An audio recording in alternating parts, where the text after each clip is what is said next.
Welcome to Dear Watchers, an omniversal comic book podcast where we do a deep dive into the multiverse. We are traveling with you through the stories and the worlds that make up an omniverse of fictional reality we all love.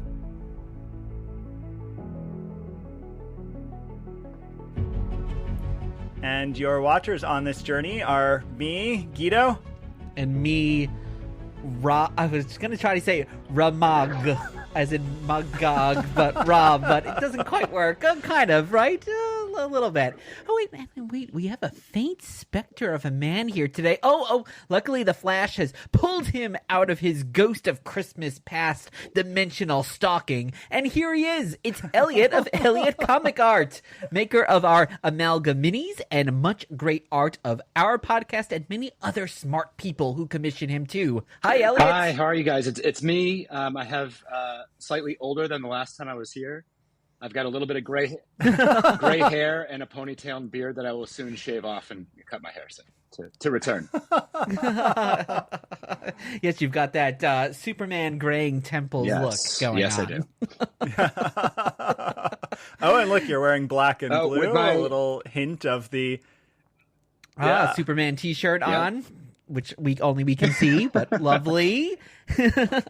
And before we begin today's travel itinerary, Guido, what's new in our little section of the multiverse? Well, we want our listeners' help. So we are 8 episodes away from 100, or I guess 7 after you're listening to this one. And we want your help. We want more reviews, more listeners, more social media posts, more patrons if you can join. So if you can do any or all of those things, please follow the links in our show notes and go to dearwatchers.com so that you can help us get more. We're going to sing the Madonna song from Dick Tracy on our 100th episode. So more news also on our forthcoming stream of guests. We actually have a lot of guests coming up and surprises to come for our 100th episode. Can I add something? Just if you're joining for the first time or you listen to a couple episodes, I really recommend being a part of this little community. You guys have built such a strong community of really faithful, cool people with who love comics and love this stuff, and then there are other podcast people that are following along in other podcasts. It's a really fun community to be a part of. So it's a nice, positive online community if you are looking for that. It is. And it's nice to have something positive online, because those two words don't always go together.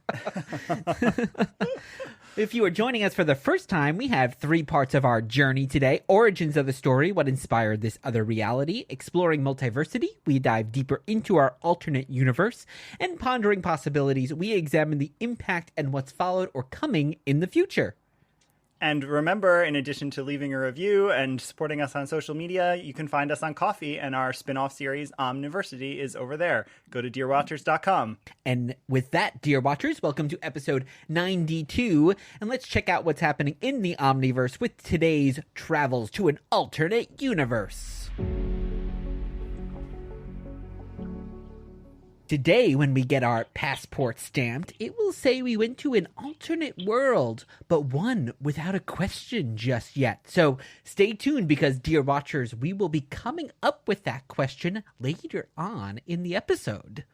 And this is DC's Earth 96 originally, 96 being the year it came out, but it was later revised in Multiversity, in the post-Rebirth multiverse, to Earth 22.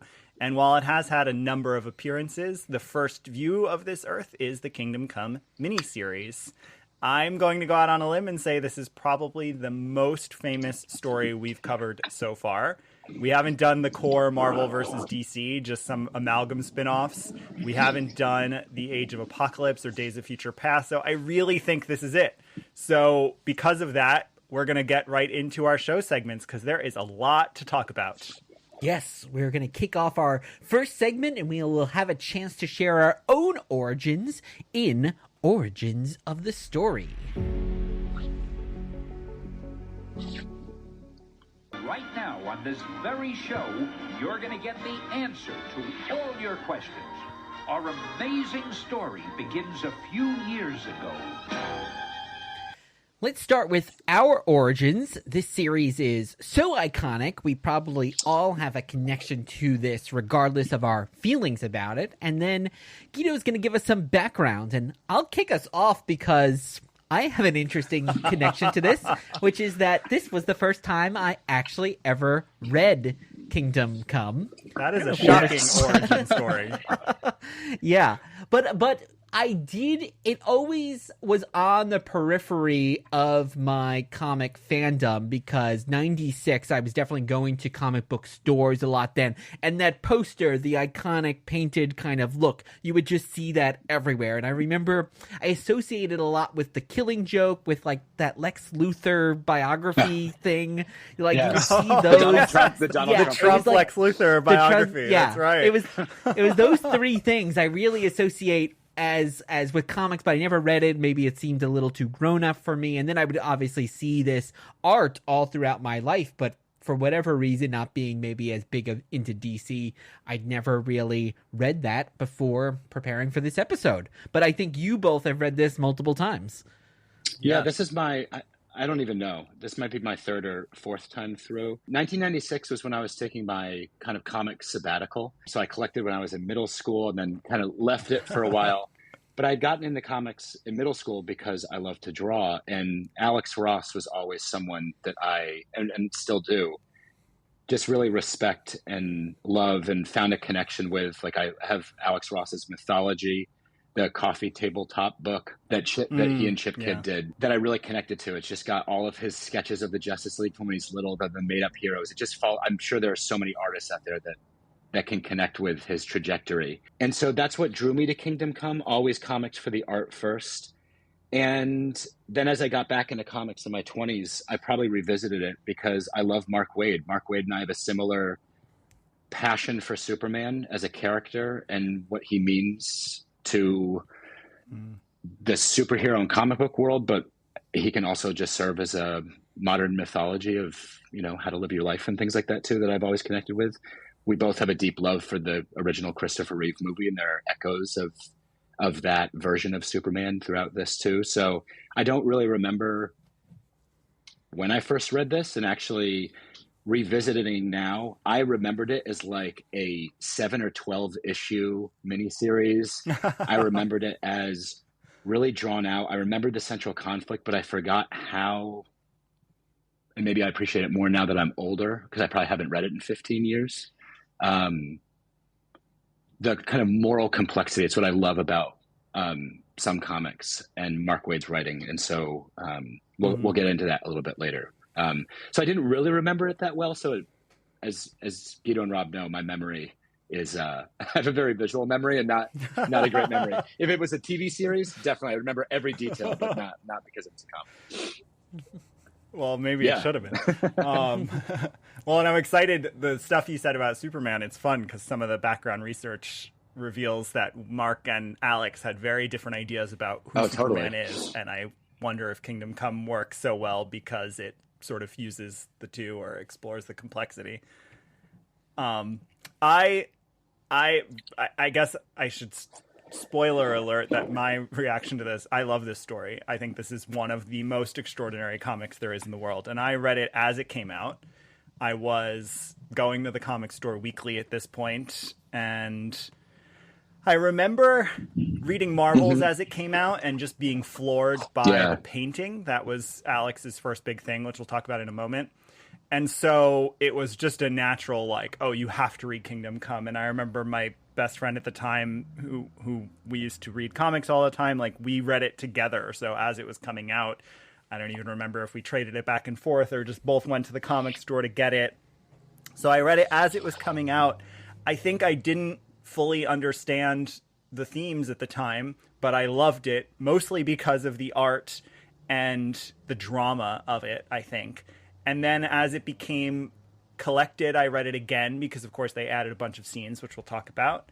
And so I've probably read it a dozen times. I read it a lot in the 90s, and then it came into an absolute edition 20 plus years ago. I reread it then, but I really haven't read it a lot over the last 15 years. So reading it again for this was the first time in a long time I'd read it, and it was really fun to see how my reaction to it has changed and what I noticed differently. But I think it's really cool to hear you say that too, because I think in a certain way it serves as more like my experience with some literature, like some novels, and that most comics, and if I go back and read them again, I'm like, why did I like this so much? It's just a bunch of people punching, or I found a story more compelling. Maybe I just liked it for the art, and it's really not that great anymore. This one, I think, because of the complexity of the story, I get different things out of it as I read it older and older and older. Like as I stop seeing the world more in black and white, you can appreciate just like the different sides of the Batman, the Wonder Woman side, the Lex Luthor side, the Superman side, and we'll get into that more.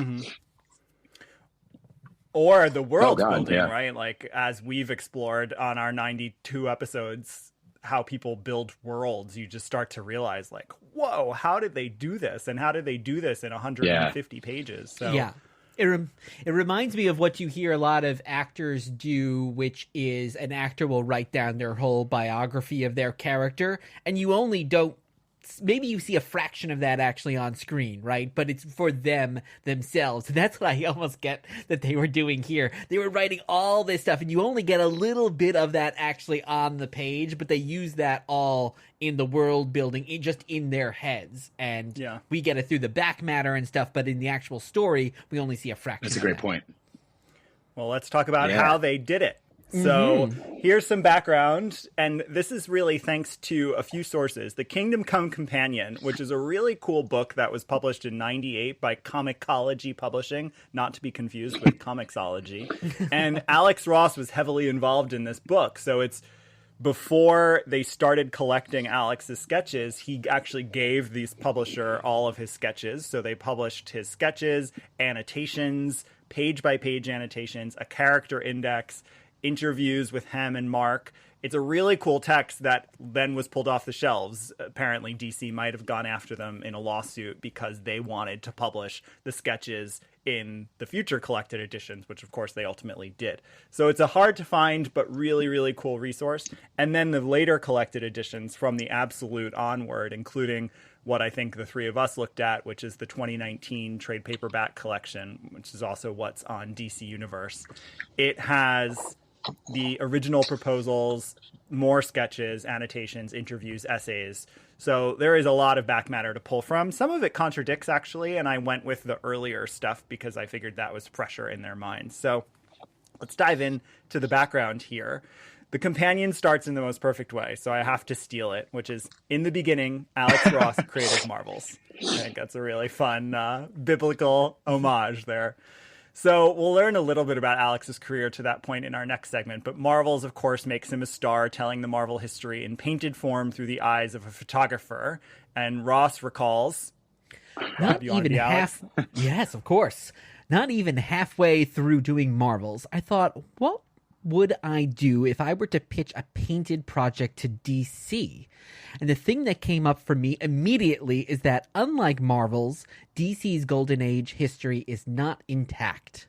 So he's referencing, of course, Crisis on Infinite Earths at that point and how it disrupts that continuity. Ross decides he has to focus on Superman, but his Superman is the silent brooding type from the earlier Siegel and Schuster stories and the Max Fleischer cartoons, which, side note, Max Fleischer's animation is actually what inspires Cal's look in Kingdom Come with the S and the black on it. So Ross starts to brainstorm with Sung Koo, who is an owner of a big comic shop in Chicago at the time where Alex Ross is from, and I think still lives, and is a close friend. And they decide it should be a future story a la Dark Knight, and so it could be an Elseworlds tale. That way he can set aside continuity. Ross ends up producing a 20-page proposal titled The End of the Heroic Age, pulling in references from the history of the DC Universe, which is the Wolfman-Perez follow-up to Crisis on Infinite Earths, where they sort of try to reconcile this new Earth of DC, and Armageddon 2001, the 1991 crossover that is supposed to be a glimpse into the future of the DC Universe. So he knows there's a grand reckoning among Earth's superhumans on the horizon, and he says... I thought there was some big story taking place in the future, some great final World War III type battle involving heroes we have always known but has never been documented. It was perfect. Everything after that fell in line. I came up with an outline that had a really cool ending, a cool beginning, a couple of other cool scenes, and a fair structure to be built upon. So he thinks it's cool. He does. He's very cool. He was right. He was right. So Ross approaches Neil Posner, who's the new talent coordinator at DC, and got Ross's first assignment, which is actually the painted cover of the young adult novelization of Death of Superman by Weezy Simonson, which I had. Elliot, you probably had too, I feel like. I feel like I ordered it at like the Scholastic book fair at that school sounds pretty familiar. I wouldn't have been able to tell you that, but I think that's exactly what happened. Yep. And so while Ross was thinking of a writer, he started with James Robinson. They'd met at San Diego Comic-Con, and Robinson's Elseworlds series, The Golden Age, had just started, or was maybe even solicited and not out yet, which is looking at the DC superheroes post-World War II. And because they were looking at a sequel to that, The Silver Age, which never happened, it didn't make sense for Robinson to get involved. But Robinson did introduce Alex to the Twilight of the Superheroes, the famed Alan Moore storyline pitch that he had developed post-Watchmen. We discuss it actually on an episode with the three of us, Elliot, when you were on, when we were talking about whatever happened to the Man of Tomorrow, because Alan wrote a huge, massive treatment for this epic storyline, which has a great battle between human and superhuman factions, but is quite bleak and dark and twisted. So, and that's never been seen. That was never published. DC released it only a few years ago. So for a long time, it had floated around, and DC would actually do legal cease and desists to websites even to say, like, no, get that down. So it was traded on like the black market. But it was only finally a few years ago in a Whatever Happened to the Man of Tomorrow collection that DC finally succumbed and published Alan's treatment. Because I thought maybe Alan like burned it with some sage in a ceremony so that no one could ever read it. No, maybe those of us who read it are cursed, but no, it is out there.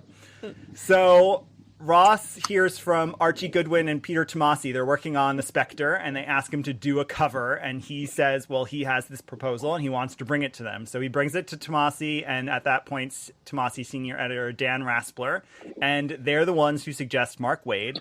So they meet to talk through, and now as Waid tells it, it was in listening to this pitch that he can see the closing scene of Cal putting back on his glasses, which if you haven't read it, don't know what that means, you'll hear in our next segment. But in earlier interviews from The Companion, Waid actually talks about the fact that he and Ross don't see eye to eye on Superman. And it was actually his friend Tom Pear, comic writer Tom Pear, who told him that he needed to understand what Ross was doing with Superman was that Superman kept screwing up because he separated himself from his humanity. Mark Waid's Superman could do no wrong, but Alex Ross's Superman is more powerful than humans, but no better than us humans in his constant struggle to be good. And I thought that was a really cool dichotomy, Elliot. I don't know if you have a thought on that. I do. Dichotomy. I like both of them. And I was just thinking about this. I was just thinking about this the other day when I was watching Superman and Lois.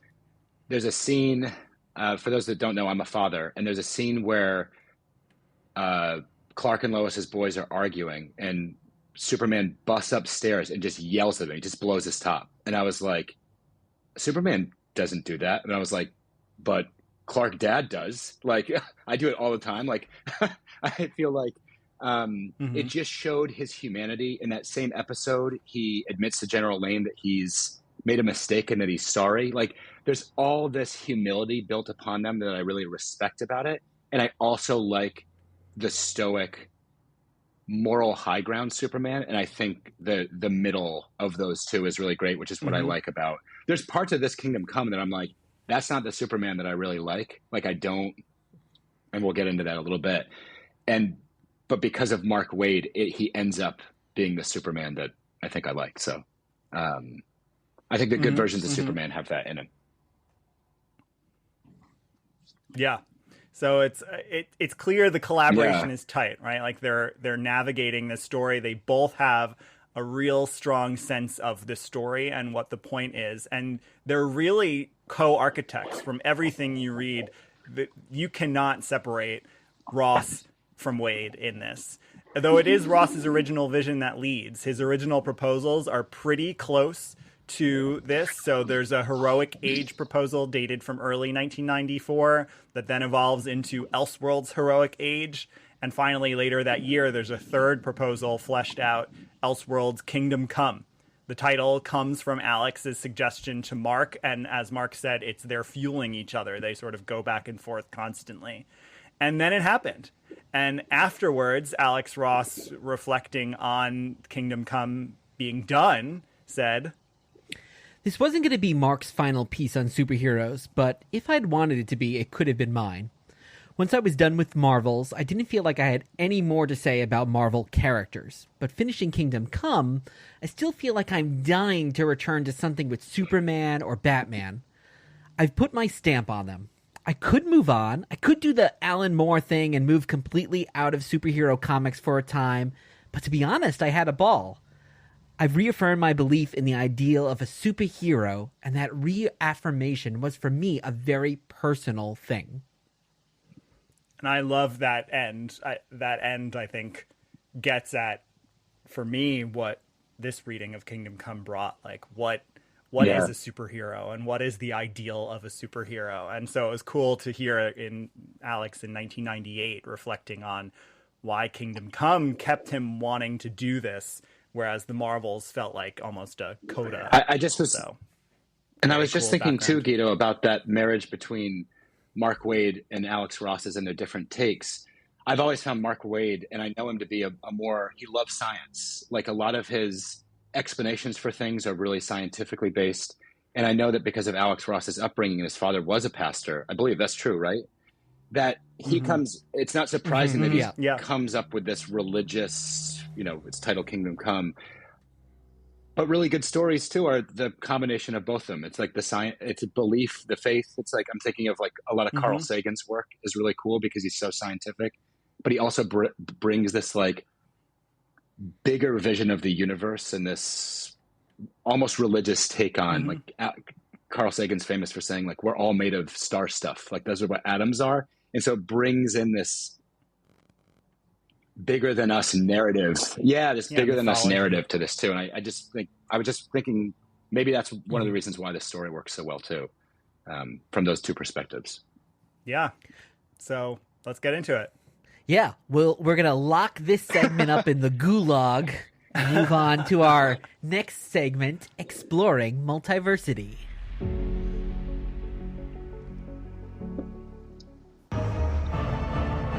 I am your guide through these vast new realities. Follow me and ponder the question, what if? For this segment, we are going to give the credits for the 4-issue miniseries all up front. And this is, of course, Kingdom Come issues number 1 to 4 from DC Comics from May to August 1996. And the titles of these issues are Strange Visitor, Truth and Justice, Up in the Sky, and Never Ending Battle. The writer credit is Mark Waid, but it is Mark Waid and Alex Ross. It's penciled, inked, colored, painted on... I never know how to say that gouache. word. Gouache. G-O-U. Gouache. Yeah. Okay, thank you, artist Elliot. So he used gouache painting. It's such a weird, ugly word, too. So that's how he painted this whole book. It's lettered by legend Todd Klein, who Alex talks about being a great collaborator on this project, too, and edited by Bob Kahan. So note that we read the collected edition. So starting in 1997, this has an added scene in Chapter 2 and an added epilogue after Chapter 4. So we're considering all of that part of the original canonical story. And real quick, before we get into the story, where these creators were before this, Alex had first published a Terminator comic doing the penciled art for Now Comics, then did some work for Marvel, the DC novelization cover, Marvel's, co-creates Astro City, and then Kingdom Come. And after Kingdom Come, of course, since Kingdom Come, it goes on with interiors, covers, a little less writing, but still occasionally writing something or co-plotting something, such as the really Fantastic Four Full Circle that we talked about last year. And so that's where Alex was at this point. This is pretty early then in his career, though he's quite famous from Marvel's. Mark Waid, on the other hand, is famous at this point and still famous to this day. He starts at fanzine Amazing Heroes, then starts writing in the 80s for Impact Comics, moves on to DC, Marvel, countless, just probably honestly thousands of titles at this point that he's written, certainly hundreds of titles that he's written, too many to list, but worked on the Age of Apocalypse, big one at this point prior to Kingdom Come, and then has still to this day is writing a huge amount of comics.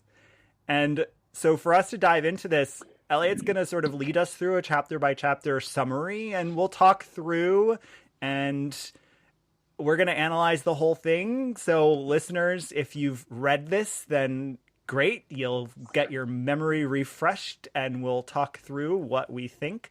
But spoiler alert, if you haven't read it, we're going to go into all of the plot details, and you really just need to read it. But you can also feel that you can follow along from Elliot's summary. All right, so let's go. Let's do this. So chapter 1 again is titled Strange Visitor.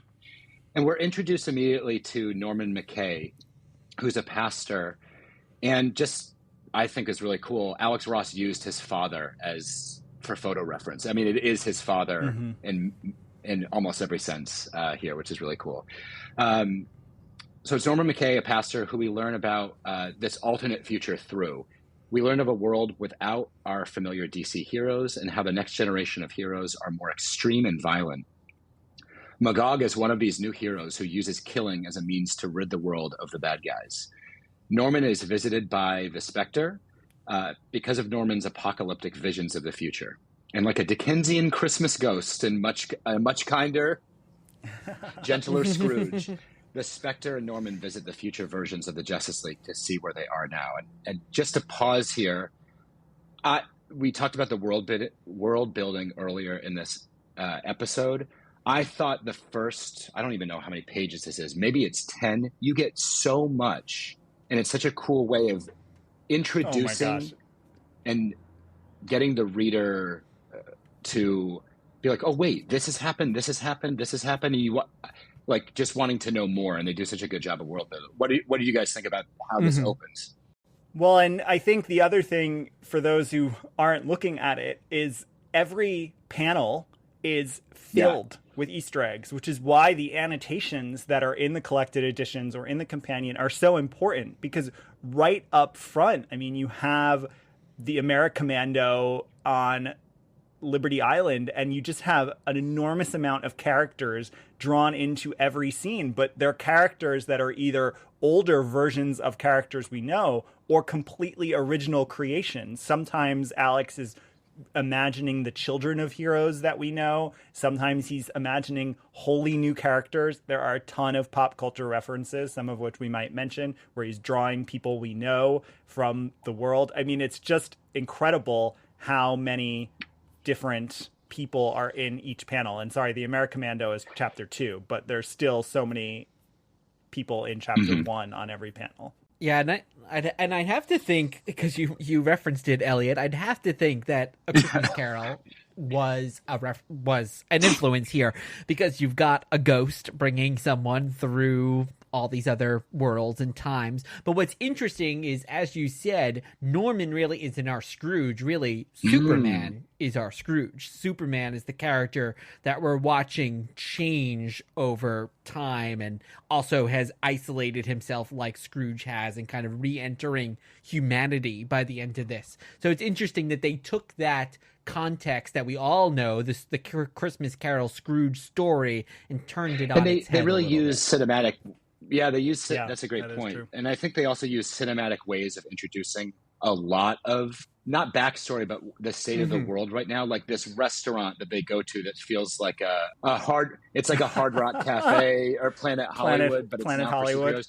You just see that the Justice League that we all know and love is in the past. They're famous, but they're gone. There's like all these like really subtle ways that kind of pokes fun at them a little bit. We get some Aquaman slander and things like that too, which is it's just really condensed. This is probably why I thought it was a 12-issue miniseries when I thought about it, because so much is packed in here. Well, and one thing on the planet Krypton piece that I want to add here, and I think it's going to keep coming up, but what was interesting to me is he was totally imagining this world where the heroes were mainstream and essentially a thing of the past. And what's interesting is I feel like we're living in that world now.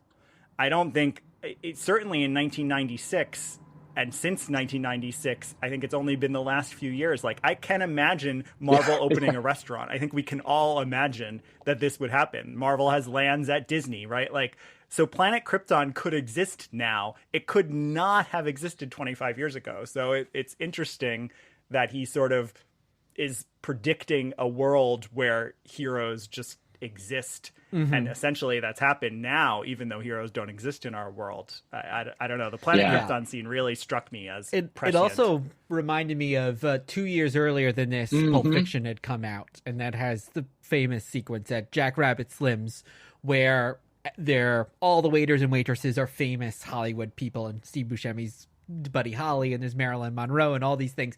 And I was wondering, was this all happening at the same time when you had Planet Hollywood? You had this fictional version in Pulp Fiction. You had this fictional version here in Kingdom Come. There was something about this happening at this time, this kind of experiential thing. I was wondering if even that Pulp Fiction was a little bit of an inspiration for this motif in this as well. And I'd forgotten this came out in the 90s because it's still so relevant.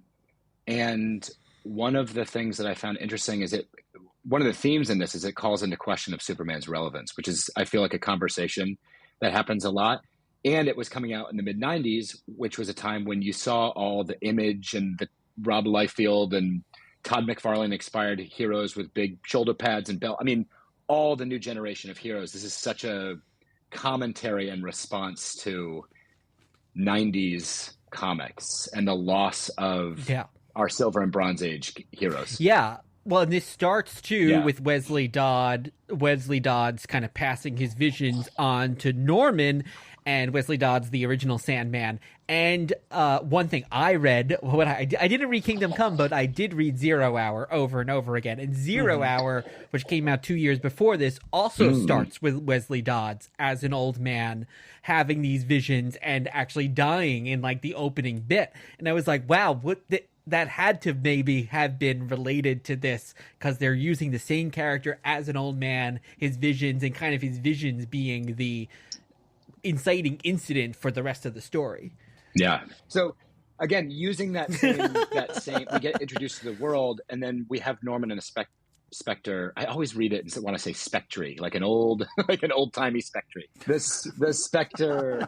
Now we see where the Justice League members are, and of course we first witness a conversation between pretty much a no-nonsense, really strong, she's always strong, but really strong, Wonder Woman, strong in will, I'd say, always strong in body, and a reluctant Superman, where the purpose of it is to have Diana call Clark into action, to help lead the fight against the out-of-control, quote-unquote heroes like Magog.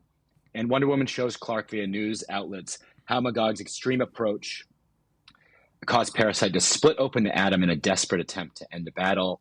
And this causes a nuclear explosion in the Midwest, an area that includes the entire state of Kansas, which is really brilliant because you're thinking of, or at least I thought of, like, were Ma and Pa Kent still alive? Did they die because of this? And it kills millions of people and creates an irradiated wasteland. And Clark still denies Diana's request to get involved. It kind of ends with him being like, see you later. And what's funny to me is, so you just called him Clark. And I love that he refuses to be Clark. At one point, I don't remember if it's in this scene or a scene in early 2, when it might be when Batman sees him, someone calls him Clark and he's like, I'm not Clark. And even then the farm he's working on, it's a simulation in the Fortress of Solitude. So it's being made clear to us that he is leaving his humanity behind. He's leaving both humanity as a species behind and his own humanity behind. He's really just leaning into being Kal and isolating himself as Kal, Superman, this alien. I love that. It is in this first issue. Diana says, hello, Clark. And we just get this panel of him glaring at her, and you can't even see the pupils of his eyes. Like he looks mad, and then she says yes. cow. And she says cow. Yeah, she corrects herself. Just again, you're just getting so much. What happened to Cal? Why is he doing like all this world building that we were talking about presents itself in this one scene. It's a really important scene that sets up the rest of the story. We then, go ahead. We'll also get in the next issue why Diana is the way she is, which is very cool. I just want to sort of hint like why she's saying like we need to do something. So it's cool that we see her being really action oriented. We don't know why yet she's like that. We then see brief glimpses of where Hawkman and the Flash and Green Lantern and Batman are. All those people are important, but I'd say Batman is pretty important in trying to summarize all of this. He's got a tight control over Gotham using big bat robots, Bat Knights. This was very much reminded me of, oh my God, I almost said Batman 2099. Batman Beyond. Ron. Batman Beyond. Yeah, Batman Beyond. Batman Beyond, and just like the old broken Bruce Wayne who's still fighting the good fight, but in a really different way, mostly from behind computer screens in his chair. And we all see that. What I want to note about that scene, which I love, is it's all silent.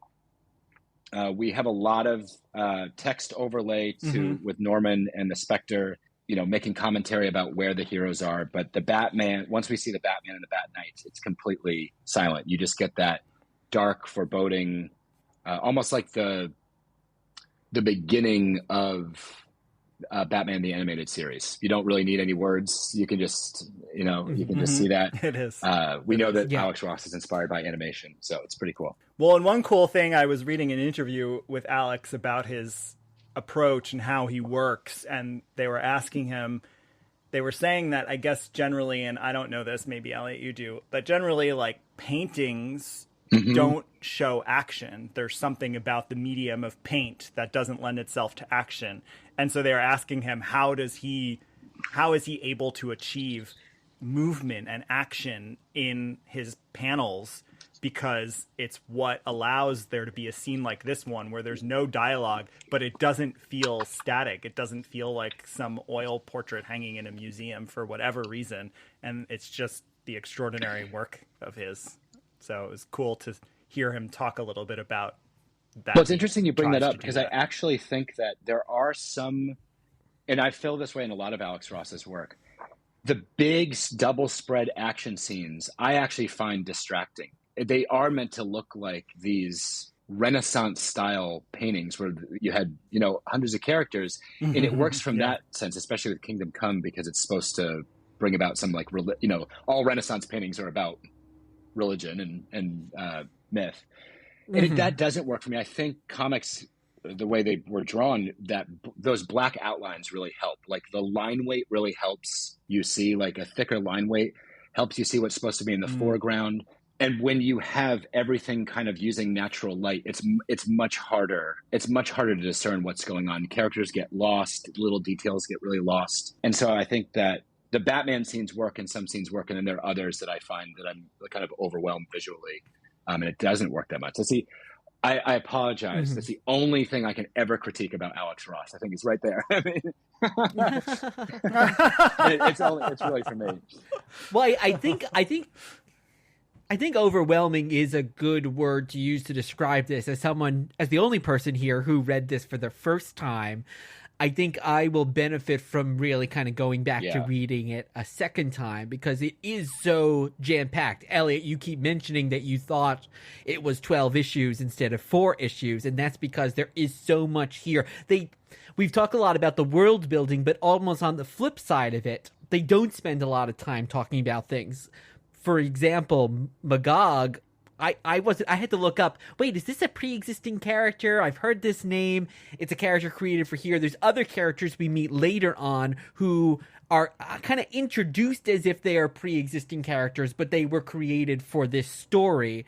So it almost is like an encyclopedia, and it's helpful then to kind of go back and read interviews and the back matter with the creators and go, okay, oh, that's that character, because it's never really explained. Later we meet Robin, and I didn't even know it was Robin when we met him, because I don't think anyone even calls him Robin in the story, and he has like one line of dialogue. So I think it's definitely kind of helpful to have read this and then kind of go back and... I agree, and because you realize that that the focus isn't on those characters. That the first time through, you're kind of like, wait, I want to know who all these... I don't really understand who all these new characters are. You see all these designs that Alex Ross worked on, and the next couple times through, you realize you've got to focus on the Justice League and Batman, and that, and their interplay. Yeah, Mark Waid is even...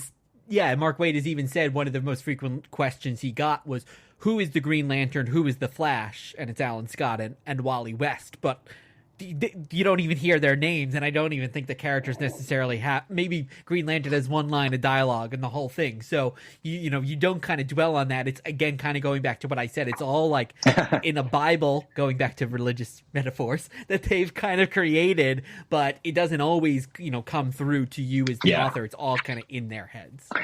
So this issue ends with so we see where Batman is, and then this chapter ends with basically the return of Superman. It's one of my favorite. It's a full page spread. We see this conflict. Again, the characters don't matter really, but we get this very cinematic rescue. Citizens are in danger on this Skyway tram, and it's falling, and we get this. This is where I know Mark Waid is such a... You could see it. Christopher Reeve playing it. It's right out of like Superman 2, the Niagara Falls thing, where people start shouting, "Oh my gosh," when the little boy falls.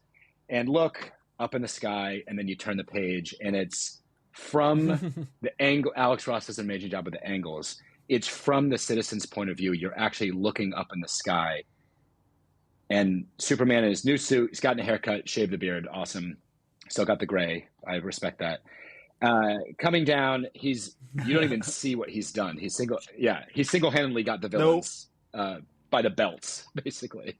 And importantly, I think there's some foreshadowing here. He's looking down upon you. He's looking down upon And then you humanity. get the angle from above, Superman's angle, looking down on humanity with Norman looking up. And Norman gets this flash of what we don't see until issue 4. Which is the coming Armageddon. And Norman realizes that Superman's return doesn't end his visions. It's the cause of the coming apocalypse. So cool. And it also reminds me, we've called it cinematic a few times in this conversation. The pacing is very cinematic. This ending is such a great cliffhanger. It sets up like what you thought was true is not true, and now there's a larger question and mystery to solve. The pacing reminds me a little bit of the way on this show and in life as we've read it, we've talked about like Hickman's Avengers feeling very cinematic, that there's these cutscenes, there's these moments away, and this does that. Even the way that Superman shows up, it's like whooshes, a swirl of water. You don't really see him until the battle's over. The 2-second battle is over. He's captured the criminals. Book 2, titled Truth and Justice. This chapter opens with Norman and the Spectre witnessing a heavily armed fascist group firing at immigrants arriving at Ellis Island. Like I said, timeless American tale. Before, unfortunately. I'm sorry to laugh. Yeah. Also, here's what's really fun. So in one of the interviews, they talk about that specifically this design of Americommando, they discussed it as being, what if Rob Liefeld designed Americommando? So they were directly referencing the shift in the tone and look of comics at the time. And I find that really interesting because while Rob Liefeld might not be a fascist, he certainly participates in a lot of hate and extremism on the internet and in the world. So I find it a really, really quite a meta reference going on here. And Magog too. I was like I was looking at him and going, wow, he looks just like Cable. And then I read is like, oh, they hated the design of Cable and they wanted him to look just like Cable. Oh my gosh. So they are interrupted. Their shoulder pads and huge knee pads are interrupted by Superman. And another awesome shot, Guido, as you mentioned before, it's looking up.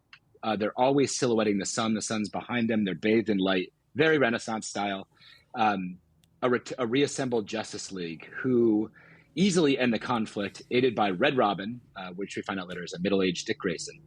The League then holds a press conference at the United Nations to state their mission: to teach the newer generation of heroes the meaning of truth and justice. And this is where I really find this is Mark Waid's version of Superman. Like, it's all about truth and justice. It's basically his mission statement. It filled me with hope. We've already got that word used by Norman. Like, we need hope. And here it is, Superman coming in. Though that's so funny because I read it. I read it as he's so paternalistic here. He's not talking about inspiring truth and justice. He's saying, like, we'll teach them. We will make things right again, right? Like, he's being very patriarchal. Like, he is going to fix everything. They need to do it the right way. So Yeah, he's going to make America great again. How dare you, Rob? How dare you? Oh my gosh. They should sell Kingdom Come hats like that now. Red Kingdom Come hats. Oh my gosh. Oh, okay. Right. However, the Secretary General of the United Nations isn't confident of Superman's plan, and neither is Bruce Wayne, who we learn has been working with urban warriors Oliver Queen, Dinah Lance, and Ted Kord to continue the fight. They have their own plan, but form an alliance with Superman, even though Bruce calls into question his, quote, fast totalitarian solution, end quote. What do you guys think of this? Set up the scene, bringing Ollie and Dinah and Ted into the fold. Well, I love what makes. Go ahead, Guido. I was just going to say it makes sense. They are sort of the street level heroes, even though Black Canary is a metahuman. So that one, she's a little funky to me, but otherwise they are the street level heroes. So it makes sense to me. Well, and he said in their design, one of the reasons why he wanted to make Oliver bald, for example, is that they are the humans. So they've aged more like a human being, while Superman kind of still looks like Superman, but with graying hair. Wonder Woman looks exactly the same. So I like that kind of touch of, these are the older. They really look like middle-aged. In a previous people. episode, I can't remember if it's the Speeding Bullets episode you covered or another one. You were talking about stories that really show the relationship between Bruce Wayne and Clark, or Superman and Batman, and why they get along, but how they don't. And I think Mark Waid really gets that. And I think when I was listening to that episode of yours, I actually thought of Kingdom Come, because maybe it was the first time I had seen them so blatantly opposed to one another. So we get this kind of shaky alliance. It was hard to summarize that because it's kind of unclear that they're forming an alliance. They're clearly at odds. Like, they clearly don't agree. I mean, the fast totalitarian solution is exactly what Bruce says to him. And I love that interplay. I think that good friends respect one another, but often have differing opinions, but they stay together because they respect one another. And I just like that scene. I like that scene. Yeah, and I like what Alex Ross said too about how he depicted Bruce, which was that he wanted him to smile a lot. And he said that a smiling Bruce is actually more unsettling than an unsmiling Bruce, because there's something, what's going on there. And it's also a nice contrast, because even as we talked about in Speeding Bullets, Superman and Batman kind of look a lot the same. So it's nice. It's a nice little, here they don't as much because of other factors, but it's nice that, that little touch of like Superman's so serious. I don't think we ever see him smile here, but we've got Bruce has that kind of sly smile. Yeah. He's even cracking jokes here, which is part of what makes it so fun. He's sort of jabbing Superman in a way that both, I think, adds to their antagonism, but also, as you were saying, Elliot, demonstrates their friendship, that they can almost tease each other. And, I love when Cal says, I don't have that dark side. And Bruce says, tell that to your tailor. Right. Because he has the black now on his logo. So it's really fun to and it could be interpreted as also patronizing. Bruce knows a lot more. He knows why. I think he knows why Superman abandoned everything, and he's kind of coming from it holier now. Like, I've stayed in the fight. I've got a team here who's been hiding in the shadows. And you abandoned us, and I'm a better hero than you. That's the way I interpreted that kind of knowing grin. All right, moving on, and we get Lex Luthor. We see Lex Luthor, who's assembled a team of retired villains calling themselves the Mankind Liberation Front, the MLF. Which, real quick, I have to mention is obviously Yes, a direct reference to the Mutant Liberation Front, created in X-Force, drawn by Rob Liefeld, though he did not create the team. That was Louise Simonson, but she was the writer. But definitely a reference to the Mutant Liberation Front, which is a very 90s team that shows up. I thought about that a lot with a lot of the team names in this too, the 90s stuff. They're intending to use the battle between Superman's Justice League and the rogue superhumans to their own ends and purposes. Among them, Norman McKay and the Spectre see an adult Billy Batson as a servant to Lex Luthor, pleasantly giving Lex a shave. Superman tries to recruit heroes to his side, but gets turned down because of his methods, including Aquaman, who now serves as the King of Atlantis instead of a superhero. I think that title's been passed to someone else. Those that oppose Superman in the League are being captured if they refuse, as Superman puts it, to see the light. They're refusing to see the light. Very biblical reference. We also get a scene where Superman turns to Orion, and this is one of the added scenes. Am I correct in that? Yes, this other than the epilogue is the added scene, which was cut out both because they had limited page count and there was a concern over pacing. But Alex really, really wanted the New Gods to be a part of this and in this help with constructing the Gulag. He turns to Orion, who we learned has killed Darkseid and now rules Apokolips, for help and answers. And so I'm curious about this because what I liked about this, and again, we see time is passing a little bit as Superman tries to recruit people, and we see Superman actually failing. Like, I think he's surprised that people are refusing to follow him. And I like that this adds to the uncertainty of the future, where originally when I see Superman return, I'm like, oh, he's back, and we're going to get this battle with the new heroes, and it's all going to be over with. And I like this little wrench that gets thrown in that idealistic plan. Well, I think also, though, Superman, he wants to be the moderate in all of these cases because Orion says, well, you can just send all of the bad people to Apokolips, right? And they can live here. And Superman's like, well, wait a second. I didn't want to go that far. So he's kind of Instead, always I'll construct a prison. Exactly. That he's trying to be that centrist through a lot of this compared to Wonder Woman, who's maybe farther to his right, and then these other kind of cases here. So it's interesting. He's trying to, and which is so much, I think, what this story is about. What does it mean to be human? And he's the one that's kind of straddling that human god paradox, which of course comes into the climax of the story as well. So this is one of my favorite parts. I'm going to try to summarize really quickly. Is Superman learns of Magog's whereabouts and confronts him in the Kansas wasteland. And this is where we get, I think if this were a TV series, this would be like one of those like standalone episodes that would give us a lot of backstory that I enjoy watching sometimes. So we learn about this past conflict. Magog blames Superman for the disaster, saying it all started when the Joker killed the Daily Planet staff, including Superman's wife, Lois Lane. As the Joker was being brought into custody, Magog killed him with a blast from his energy staff. Superman brought Magog into court for his actions, but the judge ruled in favor of Magog, considering his actions justifiable and acquitting him. Superman takes off instead of fighting Magog, not because he is afraid of Magog, but because Superman realizes he's the kind of hero people want. Not Superman, the people want Superman, the people want Magog instead. Yeah, Magog even says, you were afraid I was the man. I like this kind of stuff. We fridge Lois Lane with the Joker, but it reminds me of like how Injustice starts also. Like, it's the only explanation for, right? It is for sure. Tom There's Taylor no other is reason inspired by this, no doubt. Superman turning against humanity, because Lois Lane has always served as his link to humanity. I'm talking about Rob straddling that, and so it makes sense.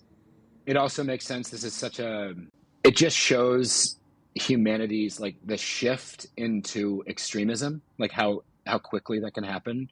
We're seeing it a little bit in our current American culture, but that Superman has always tried to stand for, we don't kill. And this reminded me of Batman Begins a little bit too, in Batman's story also, of like that violence isn't the answer, even though he's a product of that violence. And that I think we see in some Batman tales of him wanting to kill Joe Chill or whoever it is that killed his parents and decides not to and goes in that other path. Same thing with Peter Parker and Spider-Man wanting to kill the guy who killed Uncle Ben and then deciding not to. So there's that always that edge of rage and the choices that make them those heroes, which I always, no matter how many times it's told, I enjoy.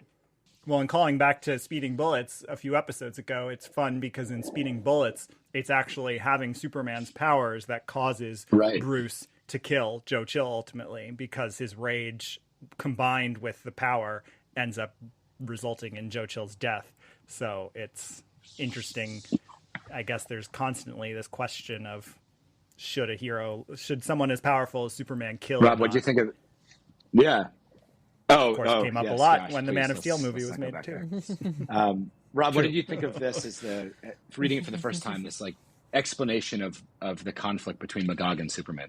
Yeah, I think it's interesting. I like this idea of the new Man of Tomorrow, and they do use that phrase a lot throughout all of Kingdom Come. And what does it mean? Magog, I think, says, "Oh, you're not the Man of Tomorrow. You're the Man of the 1950s." At one point, and it's like, oh, that's interesting. Yeah, this character that's kind of stuck in the past. And I think so many people have always said, well, shouldn't it just Batman just kill the Joker at some point? Like, if the Joker's killing all these people, isn't it better to kill this one person so all these other people don't die? And here we have a quote-unquote hero that is doing exactly that. It's always the trolley problem. So the chapter ends with this really great shift in time. We see Superman overseeing the construction of a prison in Kansas, or we think it's a prison. We don't quite know what it is yet. And then meanwhile, Bruce and Ollie and Dinah and Ted meet with Lex Luthor to form an alliance. The last panel we see is Bruce and Lex shaking hands. Dun, dun, dun. So fun. And yeah, I mean, we keep getting at this, and I'll just mention it again, but it keeps coming up. Like, this is such compressed storytelling, right? Like, I think each of these issues could have been 4 sub-issues. No. And that is not a complaint at all, in fact, but it's really fascinating how much. And it makes sense. It doesn't bother me because we're seeing it through Norman and Spectre. So it's the narration is like time shifts. They're able to travel just like Scrooge and any ghost, right? We got the ghost of Christmas Past and Future. Jump around, jump around a little bit. Yeah. There was a few times when I thought, wait, did I miss a page or something? Because when I was reading it on the app, and sometimes, the app can be funky. So I was like, did I skip a page? And it's like, no. And actually, that's a great point I hadn't thought of, Elliot, where, we're seeing it through these people that are also experiencing it through a window, just like us, our surrogates here in Norman in the Spectre. So it makes sense that we have this kind of jump cut editing through a lot of the All right, chapter 3, Up in the Sky. I'm going to get into these titles when we get to chapter 4. So there are this one was hard to summarize. There are a lot of smaller scenes here and moving parts, but it really serves it well because this is the penultimate issue, and we're building towards and setting up the finale. So Norman and the Spectre visit the structure we saw Superman building in the previous chapter. We learned that the dome is a rehabilitation center for superhumans called the Gulag. Due to its vast size, it was intended to house prisoners for months to come, but within 2 weeks of its construction, it is filled beyond capacity. Kryptonian robots are sentries, and holograms teach prisoners how to responsibly use their powers. I just love this. Again, 10 years later, this becomes the Raft storyline in New Avengers that Brian Michael Bendis writes. So this is, again, like, there's so many people who've taken inspiration from this storyline. And something that Alex Ross took inspiration from, a little show called Super Friends, because the Gulag is just the Legion of Doom's giant Darth Vader-like helmet headquarters. And and we also see what I like too, and I'm wondering again if this is Mark Waid's influence, is I love that the prisoners are trying to be, because remember, the prisoners are either superheroes that wouldn't, like this new generation that just, they were trying to do good but wouldn't see the light, as Superman called it. And so he's trying to rehabilitate them using holograms, but in the 1978 Superman film, it's holograms that taught Clark to be Superman, taught him who he was. And so we get a little bit of that Kryptonian technology and a little bit of why Superman thinks that might be a way to, if you just lecture at them, they'll understand. It's really poor teaching, in my opinion. All right. So there's a scene with Norman, the Spectre, and a small council, including the wizard Shazam, Ganthet of Oa, and is it the Allfather? Is it the Allfather? Yes. Yeah, and this is the quintessence, and they're known as the quintessence. This group, sort of a high council of the cosmic beings. I think this scene, I was a little confused by this, but I think that this is a scene to let the reader know that they're kind of also questioning Billy Batson's mysterious role in all of this. It's a way to kind of build suspense about what's going to happen here. Well, I get the sense, I don't remember if this was true in 1996, but I get the sense that it's supposed to be a mystery that it's Billy Batson. This was a reveal, that you didn't realize that character, because we only knew Billy as a child and Shazam as Shazam, Captain Marvel.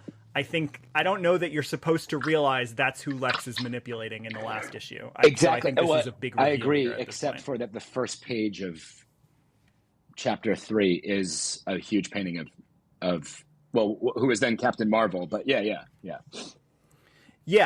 Yes. Because I think this issue is revealing that's Captain Marvel. If I'm not mistaken, he has a big role. I don't think. Yeah. I mean, Captain Marvel Shazam is popular now because of the movies and because of Jeff Johns and things like that. But in the 90s, it was like, it would have been, people wouldn't really have guessed. I don't remember. I didn't know who the character was. Nothing. Yeah. No, reading interviews with Mark Waid and Alex Ross where they said like one of their major goals with this was to bring him back into the public consciousness. So I do think, you're right. People might have known him if they were hardcore comic fans, but otherwise... And Mark Waid's about to come out with a new Shazam series pretty soon. In a scene in space, right, outside of... Love. It's Green Lantern's kind of like the Watchtower. It's the satellite now that the Justice League uses. Diana reveals to Clark why she was banished from Paradise Island in the first place. She had failed in her mission as an ambassador for peace. And I think while they're doing this, they're just like throwing rocks at asteroids and destroying them. So, yes. Yeah. Yes. Skipping rocks on asteroids. Yeah.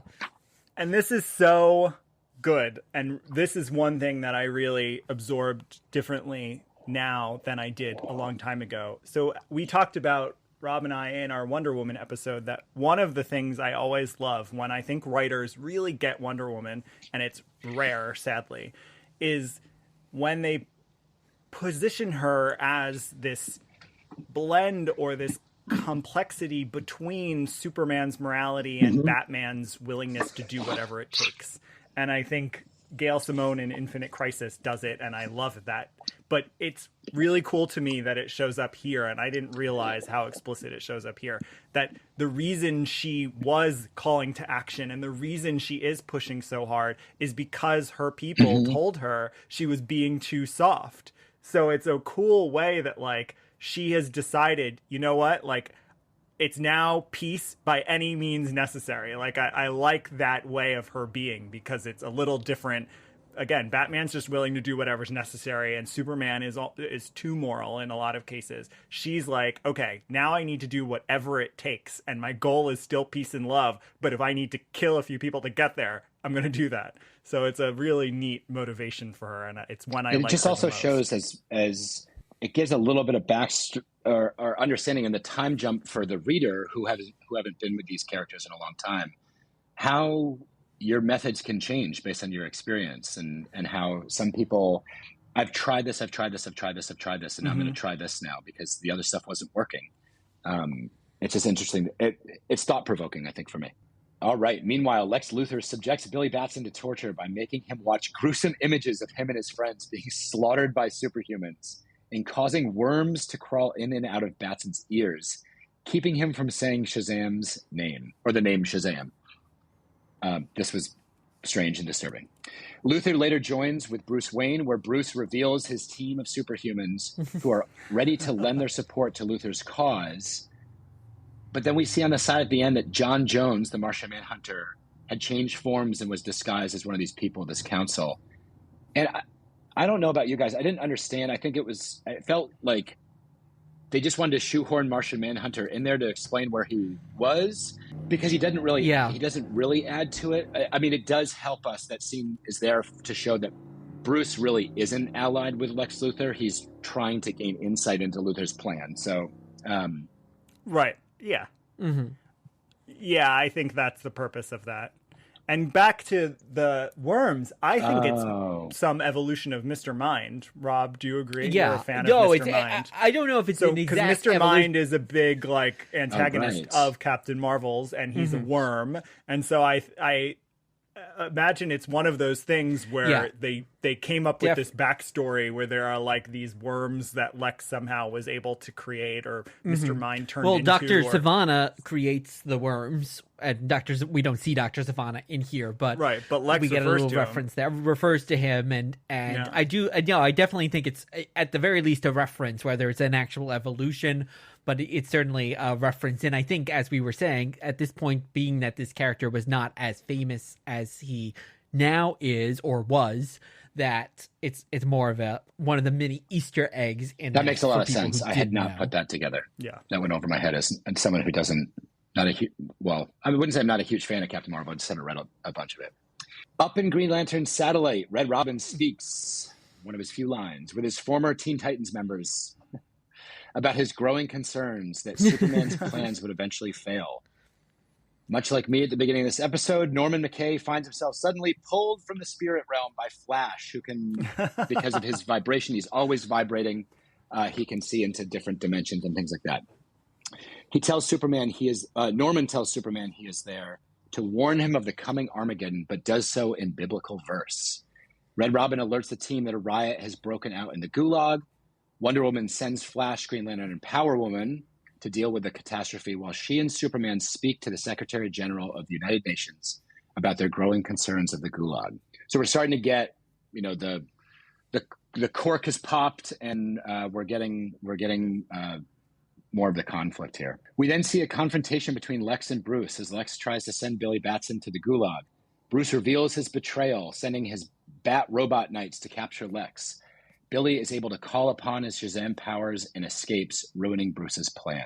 So now we see Bruce's plan. The cork has popped in that one, but in the wrong direction, and things are heading sideways. Wonder Woman adorned in her golden eagle armor. Now, this was seen in the Wonder Woman 1984. Is this not knowing Wonder Woman that well?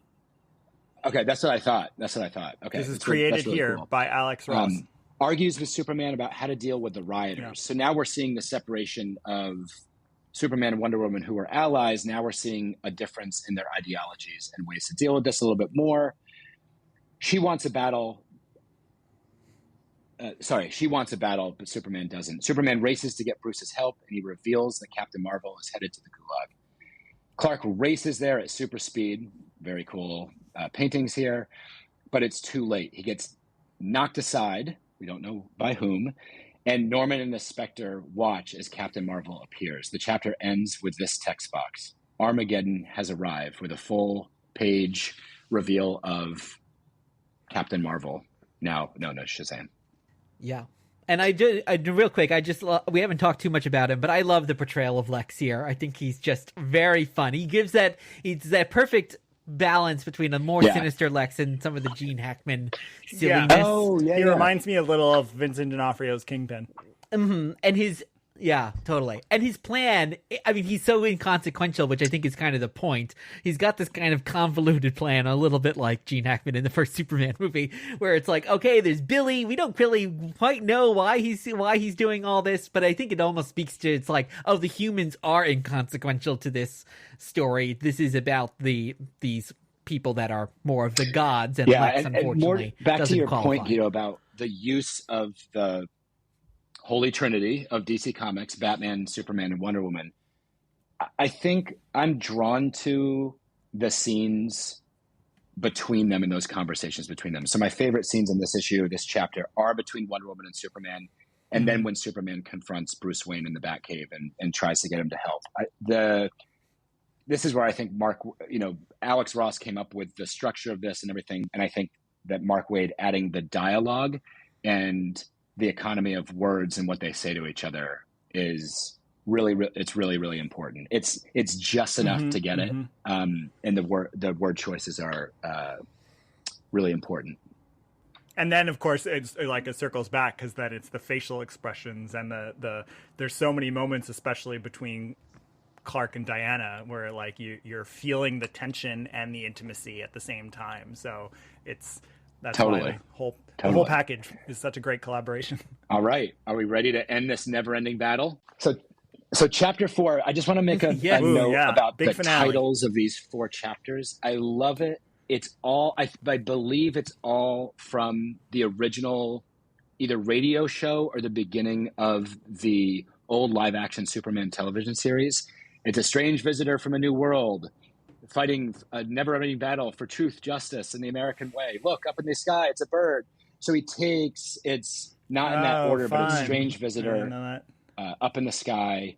Truth and justice, up in the sky, and the never-ending battle. So these are phrases taken from the original, not the original because it wasn't in the comics, but so much of Superman was influenced from those 3 media that are all combined into kind of Superman we know. And I'm willing to guess it's either a love letter from both of them or it's really great.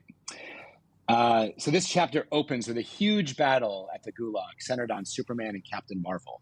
Norman pleads with the Spectre to make it stop, but the Spectre says he cannot take action yet, that there must be a reckoning. The Spectre very Uatu in this moment. I'm just gonna watch. Yeah, I can take no action, not yet. Yeah, exactly. Very similar.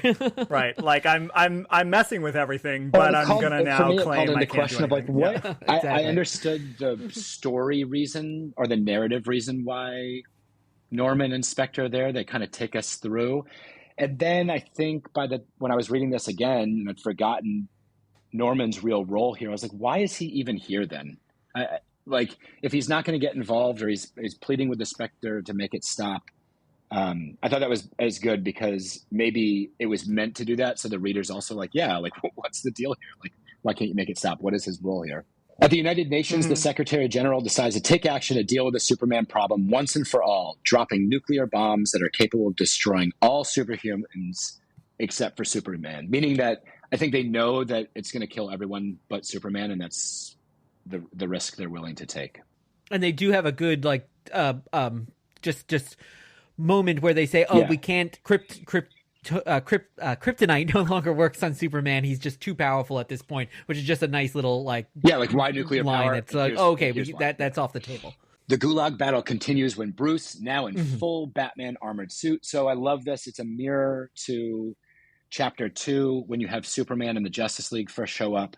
Now it's again the same exact angle, but we've got Bruce in Batman armor, except the background is not sun. It's complete darkness and dark clouds, and it's all the heroes that Bruce has assembled, and we get to see finally Ted and Dinah and Ollie and lots of other people in their new armor and their new outfits, and they're going to come in and help. He and Wonder Woman have a confrontation after Bruce witnessed Diana indiscriminately killing during their so she jacks Batman up and flies him above the clouds. During their confrontation, they see the Blackhawks coming to deliver their payload. Bruce convinces Diana to help him take them out. They're almost successful. There's one nuclear bomb that they don't destroy. Again, I love the scene between the two of them. It's ideological. It's I don't know. Guido is our resident Wonder Woman expert. How'd you like that scene? Yeah, it makes total sense. I love her reaction before they go up, and she's like, "You dare condemn me, you aristocratic bastard!" And then they fly up. Like, it makes sense why they'd be in conflict at this point and what they're both trying to do, and then that they stop fighting.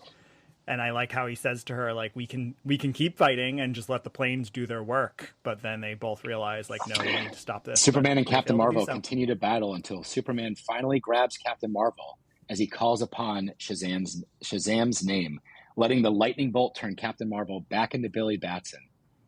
Superman grabs Batson's mouth and clamps it shut while he tries to reason with Batson, making him see the urgency of a bomb being dropped that will destroy all superhumans.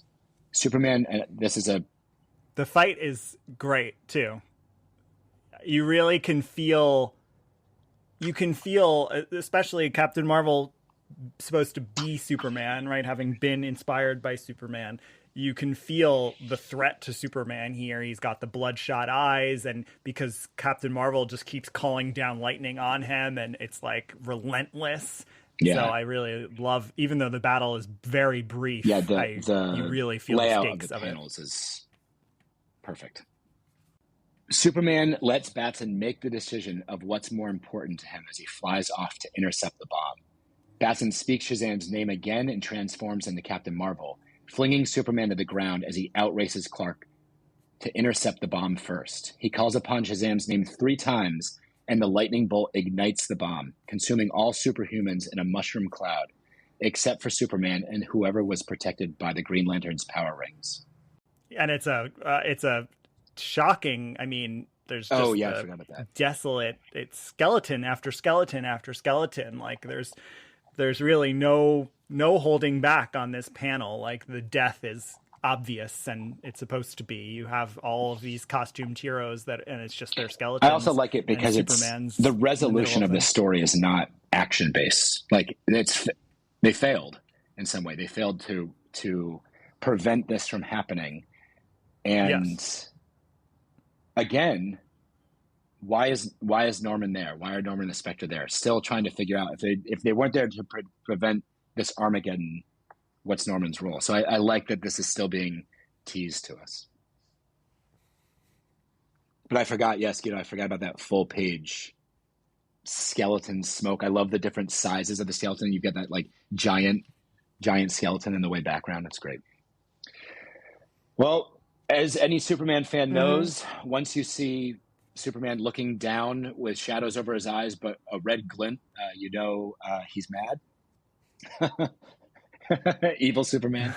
Enraged, Superman flies off toward the United Nations and seals the door shut, terrifying all the people within as he threatens to pull down the whole building on top of them. This is dark. I was like, that's not my Superman. The Spectre takes Norman there to try talking some sense into Superman, to make him see the humanity that he's ignored all those years, believing that he was a god. Superman eventually relents and forges a new relationship with the people to not solve their problems for them, but to solve their problems alongside them, not imposing his power among men, but working to earn their trust.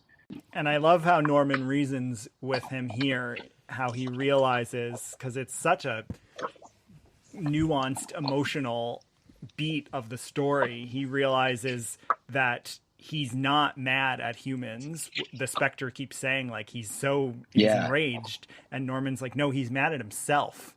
And that's how to get him out of this, is to help him realize, like, his anger is about that he feels like he failed and he's afraid. And it's not actually about the humans and the choices they made.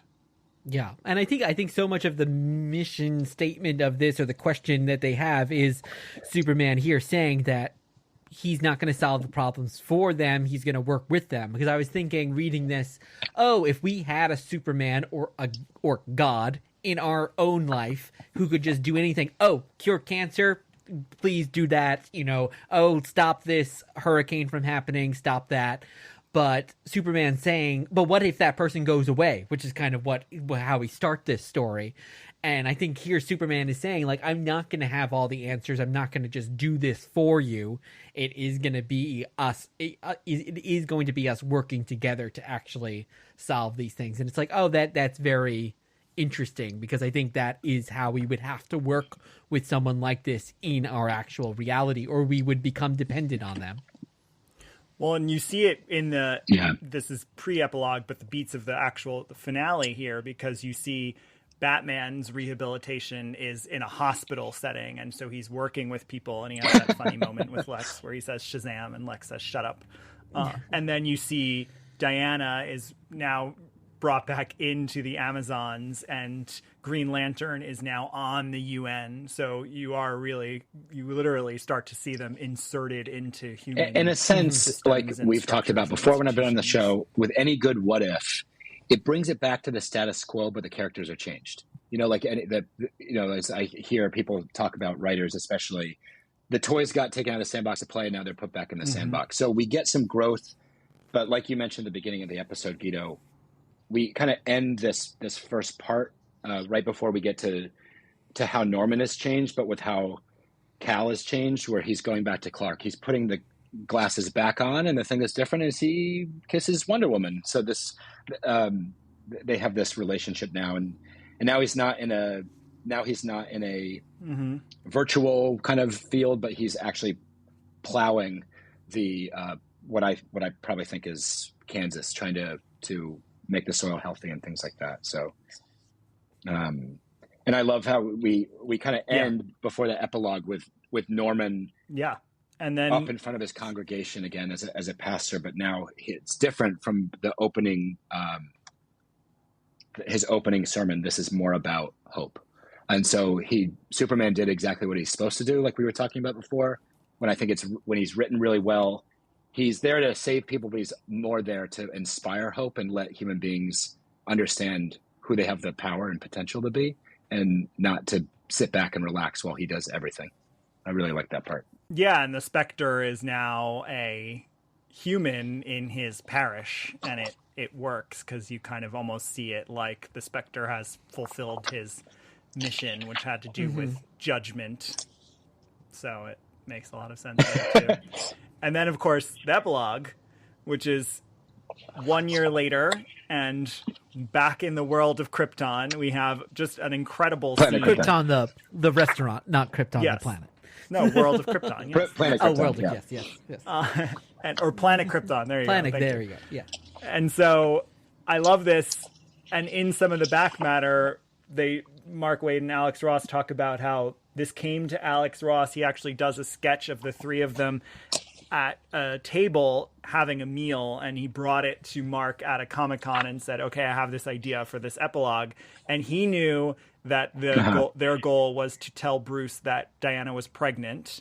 And Mark Waid instantly knew, the reason they're telling him is because they want him to be the godfather. And so, again, just an incredible collaboration between these two artists and storytellers to get to this scene where that's what happens. They are having a child, and they want Bruce to be the godfather so that he can be the moral compass, and this being who will be a superhuman, probably the most powerful being, will have a human guide and a human balance in his life. So very cool scene and very funny. Yeah. It's hard to believe that this was originally published without this, because I think this is so key to what they're trying to say with this, which is that the god, you need also the human influence as well. And also I think it puts a happier button on this story, which doesn't end necessarily unhappily, but it has dour moments. We saw there's another nuclear apocalypse. So yeah, I can't imagine this having been originally done without I disagree. This epilogue. I was gonna go ahead. I was gonna disagree that I actually think it works without the epilogue because how we open and close with Norman and the closure, but also the sense of possibility. Where I saw the epilogue as not funny. I still like it, but I don't know if it was necessary. I guess I'm not being that eloquent, but it seemed a little bit silly because they're back at Planet Krypton, which made me kind of chuckle and laugh. Where I felt the weight of the story without the epilogue. Yeah, there are lots of great jokes. My favorite was getting the Power Girl chicken sandwich, and what cut is that? Of course, it's the breast. Yeah. Or I just love too, even when Bruce is ordering and he's like, steak, and then the person's like, oh, do you want this, blah blah blah blah blah, and he's like, steak. Yeah, even their drinks just tell you so much about them because milk, water, and coffee, right? Milk, water, and coffee, which of course Wonder Woman would have water, Superman would have milk, and Batman's gonna have coffee. True. I mean, it's really well done. Yeah, I mean, I guess I'm curious, Rob, do you love this story? So you're the first to read it. Is it in the canon now for you? I really liked it a lot. I kind of thought it was a little too quick for me in some cases, as we've kind of gone back to that. It felt very compressed. I would have almost liked to have seen some of the beats like played out over longer periods. And also I think some of it is just because I have less experience with some of the DC characters in general, that maybe getting more familiar with some of the canon would also help. So I don't have, say, the long love of Superman that Elliot, for example, you have. But I mean, I certainly loved it, but I think was it like the super top tier for me? I would say a little bit below. And I would actually say that's because the thing I think does this story really well, and I would say better, and it came out before this, is the Mark Gruenwald Squadron Supreme, which I know you can't exactly compare because they're doing different things. Certainly the art style is very different, but that kind of story about how much power do we give superheroes and what control do they have over things definitely is hinted at there. Maybe because that's a 12-issue story, they can dive into some of those things in deeper ways. And this and that both have a political piece too. Like, what are the actual real-world political implications of these heroes? So I can see that connection. And Elliot, rereading it now this time, what's your overall opinion of this, or what's your takeaway from this reading? I love it. I love Alex Ross. And just to let you guys know, I always like comics better when I get to talk about them or hear you guys talk about them. So thank you for making me more deeply appreciate this. I think that being able to say why I like it instead of just reading it as a story is really helpful for me. Again, like I said during this episode, anytime there's a moral question and we get characters and we get an insight and understanding of why they make those choices, I love. As Rob alluded to, my deep history and love of Superman makes me love this story more. I don't think I'd like it as much without Superman and the nods to why he's an important character for me and as just a superhero. And again, with Alex Ross's art, just I love movies. I love seeing audio-visual stories. And so I think that we talked also about just what Alex Ross brings to this, both for his love of these characters, but the visual storytelling is the icing on the cake here. I can't really imagine this I can't imagine this, like I was saying before, as drawn or something like that, right? It's gotta be. No, it's just gotta that's be true. Painted. It's a bigger story. It's an epic. Yeah. Mm-hmm. What about you, Guido? It has to feel epic. Yeah. I continue to love it. I think I always loved the mythological commentary on it and the humans versus metahumans sort of political commentary that was a little lighter here than, say, in Squadron Supreme, but I think it still is present. And I love the commentary on eras of heroes, like we were saying with Rob Liefeld and the 90s and the extreme comics and what that meant and what place do Golden Age heroes have in that. I mean, it's an eternal question that especially DC's always faced with heroes that are 30 years older than Marvel heroes, is just what do you do with these characters who are mythological, who are iconic, who were moral black and white at one point? Like, how do you deal with that? Yeah, and I think this story does it really well. I think it goes to what Alex Ross's quote, what we read at the beginning, was where Marvel is constantly of its in its own time, while here the reason why he wanted to maybe go back to those Superman and Batman characters after this, while he was done after the Marvels, is to deal with that eternal question of what do you do? How do you bring these characters always into the future, into the present, when they are so much of the past? I think it also works for me that, and I think I've said this on the show before, but when I look at my collection, I look at my bookshelf, most of my DC, the collections I own and the stories I love, are taken out of continuity or Elseworlds. I think there's something about the DC heroes that just really work really well as these one and done stories. And I'm going to bring this up a little bit later, but and Marvel really works as what's going on, how is their history inform what they're doing right now. And so that's why I think also that this story works really well. You can set these DC stories in the future, in the past, or with different versions of the characters, because it's the core, and it's what Mark Waid and Alex Ross do so well, like we've talked about earlier, that getting Batman, Wonder Woman, and Superman and the interplay between them and why they do what they do right, like so on the nose right, makes this story really powerful as well. Mm-hmm. And I think you're right. It's a great Elseworlds. It's a great alternate universe. It has all of the world building that we've talked about, the extraordinary world building. It has the deviation from the norm, which upon reflection gives you more information about the norm. Like, right. So we understand these characters better, even if this is a Superman that's a little different than us. It's a Superman who removed himself from society for a few decades. It's a Wonder Woman who got exiled by the Amazon. So everyone's slightly different. So I think it's a great example of an alternate universe.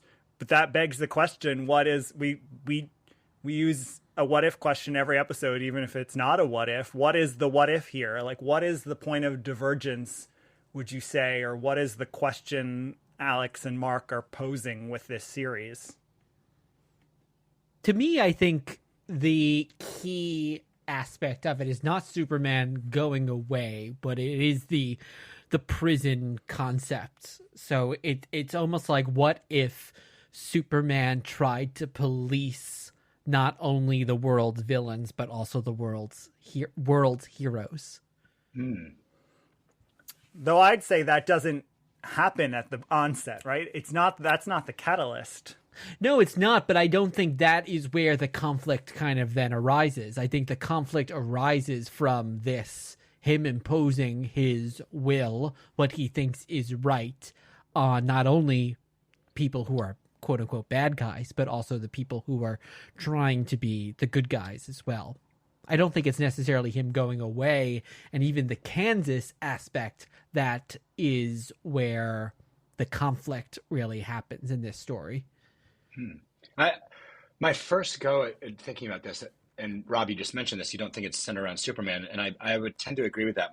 My first take was kind of like, what if Superman felt he wasn't relevant anymore? And then that made me, it's not really about Superman, because it wasn't just him that left that did all this. So I thought about the perspective of what they bring about in the court system. Like, why did the judge rule the way they did, and why did people side with Magog? And so I'm wondering if this is a question, maybe a little bit better, is what if people stop believing in heroes, or the type of hero that the Justice League used to represent? And then everything kind of falls after that. So once people stop believing in it and getting behind them, then you get the rise of all the other type of heroes that spawns Superman returning to get rid of, everything. So that might be the key point, the turning point, I'd say. I think that is I like that. I think that's the direction to go. And I'm reminded of one of the final panels when Superman's at the UN. He says, "You started to see us as gods, and so did we." Yeah. And I think that's what's happened here. What happened here is society started to see them as gods, and gods are removed from the earthly plane. And so once that happened, it brought in all these other heroes like Magog and these other characters that Alex created, who are not gods. They're like you and me, and they're making good and bad decisions. They're killing or not killing. They're being tried in a court of law. So what happens if you start to see superheroes as gods? I think that's the question. Well, only one of us can be right, so I think it was me. Well, we invite our listeners to share what they think the question is on our social media. We'd love to hear what you think the what if question of Kingdom Come is. But one of us types the episode title into the system that distributes the podcast, so I get to decide what we land with as an episode title. So it'll be a surprise to us, but not to our listeners, because they'll have seen the title when they loaded the episode. What if people couldn't decide on the central question of Kingdom Come. Exactly. Brought to you by Dear Watchers. What if an Elseworlds was so good we couldn't decide a question? Yes. Mm-hmm. Well, here's the title. What if this podcast never ends? So let's, with that, move on to our final segment, Pondering Possibilities. Will the future you describe be averted, averted, averted? So, Guido, what are we talking about for our Pondering Possibilities? Well, if you're still listening, thank you for bearing with us. This won't be a long segment. There are many futures of Kingdom Come, and before this podcast ends one day in the far-off distant future, we will cover them all. In the collected editions of Kingdom Come, there is a great timeline. It only goes through 2006, but it actually maps out every reference to Kingdom Come, as small as, like, when did Wonder Woman's war armor first show up in the Prime universe. So it's a really cool timeline to look at, or when did the Quintessence show up, or, of course, when does Gog show up? Now, Gog is Magog's father, and Gog is sort of the first way that they bring Magog into the DC universe. But this timeline has really cool influences and inspirations in the Prime continuity. There are maybe 2 kind of sequels to this, and we will cover them. Briefly, though, very briefly, in 99, there's The Kingdom. So Mark and Alex started collaborating on this, though Alex left and has pretty much disowned that project. Mark ends up writing this 2-issue series and a whole bunch of one-shots that's supposed to be a prequel. Alex leaves, and it becomes more of a sequel. It introduces Gog, Hyper Time, and, of course, the birth of Superman and Wonder Woman's child. And then the thing I would call more of a sequel, but again, it's not a direct sequel, is in the 2000s, the 3rd volume of Justice Society of America, late in Jeff Johns' run, Alex Ross returns to a story called Thy Kingdom Come in the pages of that, which has the Kingdom Come Superman show up, and Magog is there with all this Gog stuff, and they're trying to determine what to do with Magog, and is he good or is he bad, and how can they prevent the Earth from being destroyed. And it's not intended to really be a sequel, but it does give us more glimpses of the Kingdom Come timeline. The Kingdom Come Earth 96 or Earth 22 now, is shown in other ways. It shows up in glimpses in Multiversity, or it's a part of 52. So it really has been referenced and keeps showing up. But those are the 2 kind of sequel stories, and we'll deal with them one day. There's also the novelization, which adds a lot of material by Elliot McGinn, came out closer to the time of the original publication. There's an audio dramatization or audio book of that with some cool voice acting. We listened to some of that earlier, the 3 of us. There has never been an animated adaptation. There's been 1 trading card set. There's been the toy set and HeroClix. So it's, interestingly, obviously a huge selling book. It's constantly in print as a collected edition, but there is not an enormous amount of merchandising about it. So for our Pondering Possibilities today, I want us to stay on just the original and really ponder the possibilities of that original story. Could there be more? Should there be more? Where could we see it? So who wants to start? Go ahead, Red. I think you can see more of it, but I think the one tricky thing with this compared to some other Elseworlds, some things like say the Batman Dark Knight Returns, is that I think part of the enjoyment of this, or why this would resonate, is knowing the deep backstories, mythologies of these characters. So I don't think this is like the first thing that you can do. This is the thing that you can do after you have reestablished these characters, whether in film or TV form. So I think it has to be after we've gotten to know, if not the actors playing them, certainly I think at least the characters.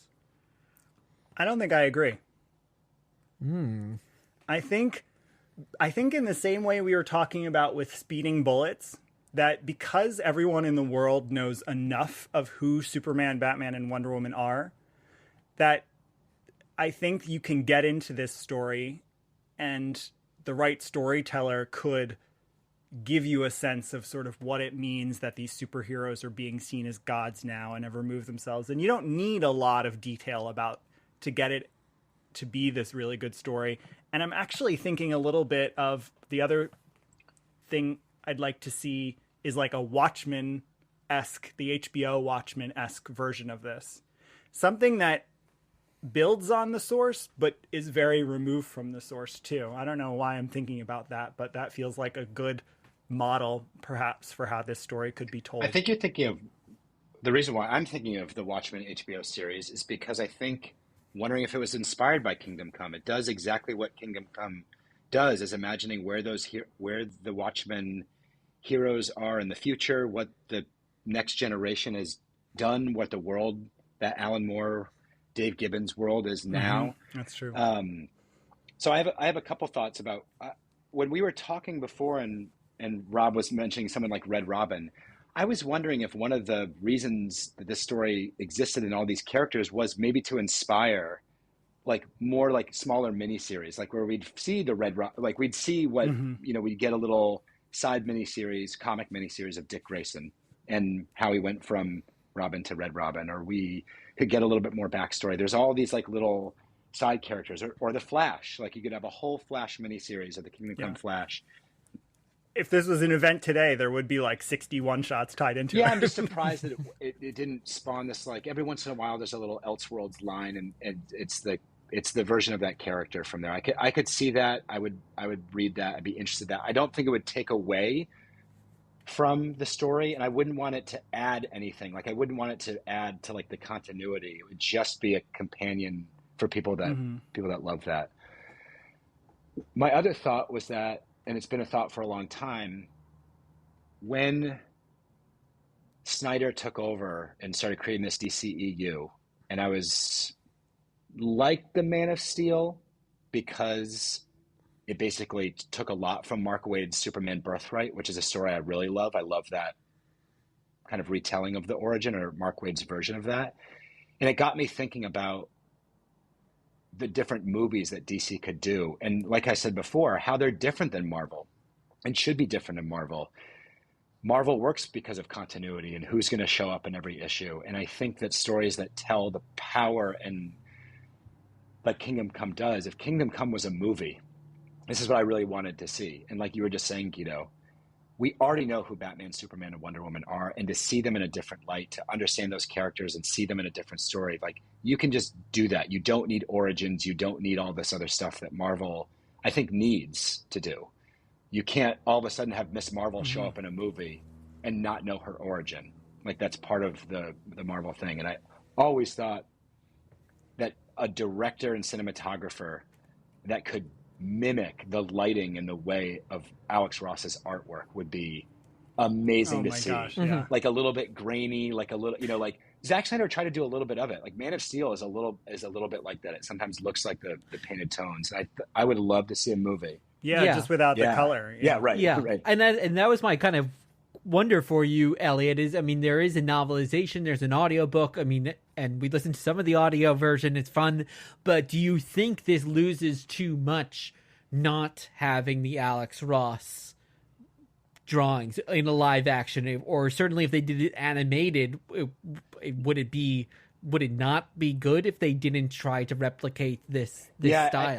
I can't picture a movie without like that scene of Superman silhouetted, the bright colors, but silhouetted against the sun, and the angles and the look of Clark. Like I always thought that maybe it was the height of Lord of the Rings. If they beefed up Viggo Mortensen, he would be a great, like older Clark, like an older Kal-El. But now with streaming and everything, that was my thought like 10 or 15 years ago. But now with streaming, I could see this as a really, the way that HBO and some of these streaming services are treating the writers' rooms and things like that, I think it could make a really great limited series on one of these platforms. Dump a huge amount of money into it. I would watch the hell out of a Kingdom Come HBO series. It'd be great. Well, and of course, a matter of weeks after James Gunn being announced as his role in the DC films in November 2022, he tweets a picture with no explanation of Kingdom Come and then announces that Elseworlds movies and TV shows will be in development. So I think we can safely say this is in development. Now, whether or not we'll see it, who knows? But we can safely say it's in development, I think. That's exciting. My gosh. Thank you for sticking it out with Magog. us. Kingdom come, Magog. we'll be done. We're done. This is what we can expect every time we cover a famous, iconic, legendary, meaty story. And there are a lot of alternate stories that are going to take lots of coverage. But that's a wrap on Kingdom Come. Dear watchers, thank you for listening. And Elliot, thank you for joining us for this extra special, giant-sized Kingdom Come episode. It's my pleasure. I always love talking about Superman. Thank you guys and talking to you, secondary. Or primary. Should probably be primary. Thank you guys for having me on. It's always a pleasure. Can you tell our listeners how to find you and support the work you do? You can find me at Elliot, 2 L's, 1 T, comic art, all one word, on Twitter and Instagram. I'm doing a lot. Actually, I haven't been able to share a lot of my commissions. It sounds weird to say that, but I've been doing a lot of work for people that haven't revealed what I've done. And I will add a little thing for Dear Watchers fans. I've been done with it for a long time. I created something for you guys to celebrate your 100th episode, but you won't get to see it till June. So if people are curious about it, I will be posting some things as we lead up to, and hopefully you'll join Guido and Rob for their 100th episode. It's a huge accomplishment. I have been Guido. And I have been Rob. The reading list is in the show notes. You can follow us on all social media at Dear Watchers. Leave a review wherever you listen. We'll be back soon with another trip through the multiverse. In the meantime, in the words of Uatu, keep pondering the possibilities.